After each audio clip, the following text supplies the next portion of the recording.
Geopolítica africana.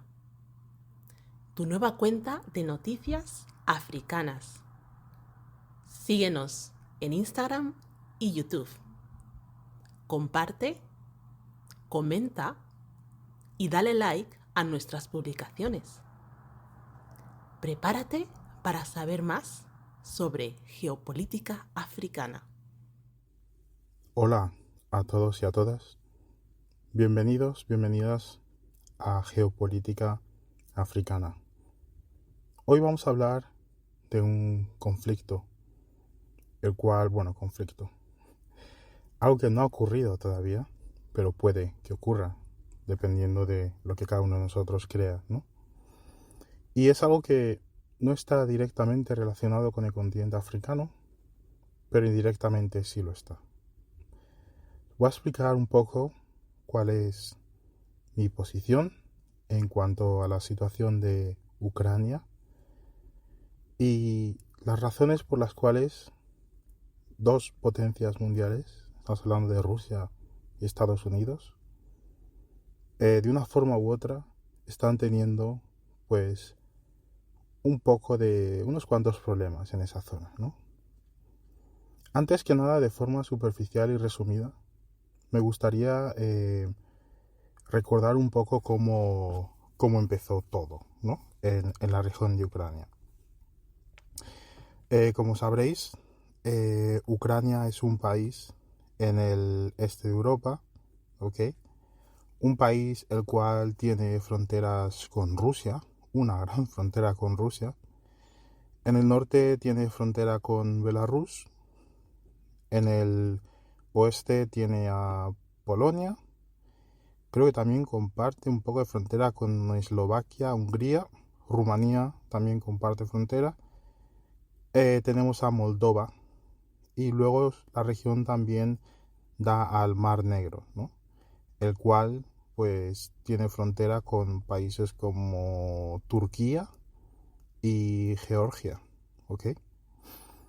Entonces, es un país muy grande, el cual antiguamente formaba parte de la Unión Soviética, ¿no? Y obviamente la Unión Soviética tenía su capital en Moscú, Rusia, pero no quiere decir que la Rusia de hoy es o tiene las mismas intenciones e ideología que la Unión Soviética. Ya os digo, la Unión Soviética es otra historia enorme, la cual personalmente no estoy de acuerdo con lo que he estudiado en el colegio en cuanto a ella, ni los detalles que me han dado, ¿no? Pero bueno, tengamos en cuenta que después de la disolución de la Unión Soviética, pues Rusia fue el país, obviamente, más fuerte, ¿no? El que pudo resistir todos esos problemas económicos, aunque le fue bastante mal durante un tiempo. Pero a día de hoy, Rusia se ha conseguido posicionar de nuevo como una potencia mundial, la cual en el territorio del este de Europa nadie puede bromear con Rusia, ¿ok? Tiene mucho control sobre esa zona. Entonces, ¿qué es lo importante en Ucrania? Antiguamente Rusia, durante la Unión Soviética, permitió que Ucrania administrase un terreno que hoy conocemos como Crimea, ¿ok? Pero históricamente fueron los rusos los que consiguieron invadir ese territorio y obviamente durante muchos años pues, lo han estado plagando de gente étnica rusa, ¿no? También entender que ese territorio es la entrada de Rusia al Mar Negro y al Mar Mediterráneo. Si no, Rusia debería de dar, pues ya sabéis, toda la vuelta prácticamente al mundo para poder entrar al Mar Mediterráneo y poder prestar ayuda en países africanos como vemos ahora en Mali, ¿no? Si es que van en barco. Otra cosa importante a decir de Ucrania es que durante la era soviética la mayoría de gasoductos pasaban por Ucrania, los que venían de Rusia, que es un país que su economía es muy fuerte, exporta muchos recursos naturales. Entre uno de ellos y más importante es el gas a Europa. Entonces, cuando Rusia se enfada, o corta o aumenta el precio del gas para poder, pues eso, amenazar a los países europeos cuando, según ellos, se pasan de la raya, ¿no? Pues eso, la mayoría de conductos pasaban con Ucrania. Hubo un convenio después de la Unión Soviética, el cual permitía que esos conductos siguiesen por ahí.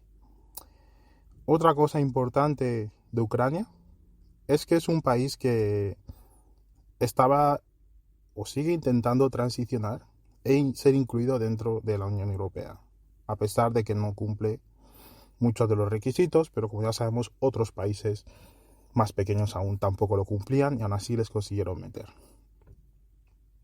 Ahora, estamos hablando del segundo mundo, que es el este de Europa, que se quiere incorporar en el primer mundo, que es el oeste de Europa y América del Norte, etc. Una cosa a entender es que esta visión y este entendimiento de primero, segundo y tercer mundo sigue activo en la mente de muchos políticos y de muchas personas en Occidente, en Europa, ¿no? Siguen viendo Europa al este como segundo mundo, siguen viendo el sur del mundo como el tercer mundo, a pesar de que hoy día se usen eufemismos como países en vías de desarrollo, etc. Entonces, ¿qué ocurrió en Ucrania? Hubo una supuesta revolución popular. Y digo supuesta porque la información que se dio en los medios de comunicación pues estaba muy mezclada, había de todo, ¿ok? Pero esta supuesta revolución, que también se conoce como la revolución del Maidán, comenzó en 2013-2014, ¿no? Creo que fue en febrero del 2014. Y fue una protesta bastante violenta, ¿ok? Que obviamente no vas a ver en países occidentales, primer mundo como lo llamamos, tener eso en cuenta. Fue una protesta que comenzó debido al hecho de que el antiguo presidente, en ese momento, que era el señor Yanukovych, pues no quiso firmar un acuerdo con la Unión Europea para comenzar la transición de incorporación dentro de la zona económica europea, ¿no?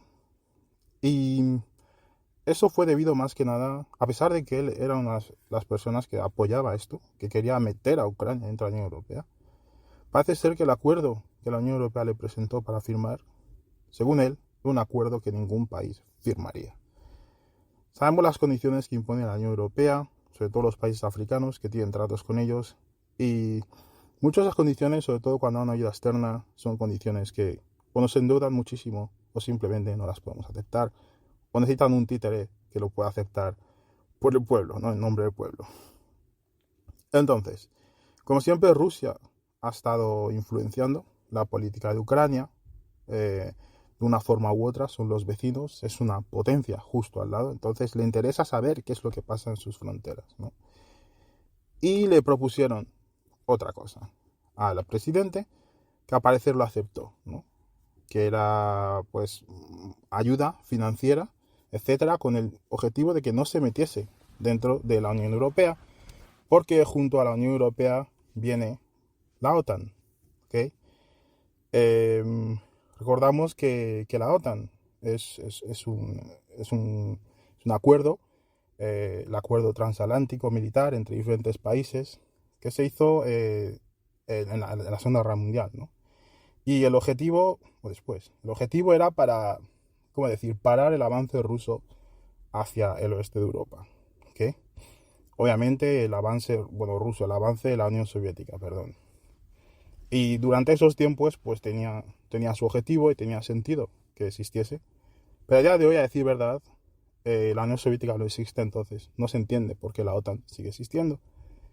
Y al mismo tiempo no se entiende por qué la OTAN se mete en conflictos en el norte de África, en Oriente Medio, y provee entrenamiento y armamento a diferentes países, ¿no? Entonces esto es un peligro para Rusia, el cual no se puede permitir. Si habéis leído o estudiado relaciones internacionales, entenderéis que hay una teoría que se llama la teoría del realismo.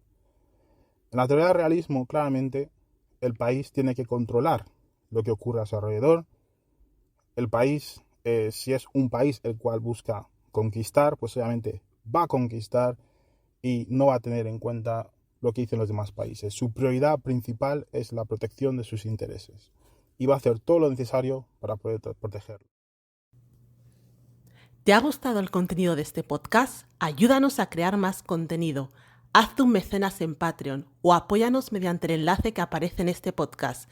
Tu contribución puede ser cualquier cantidad. Te aseguramos un buen contenido a cambio de un apoyo firme. Simplemente da el botón.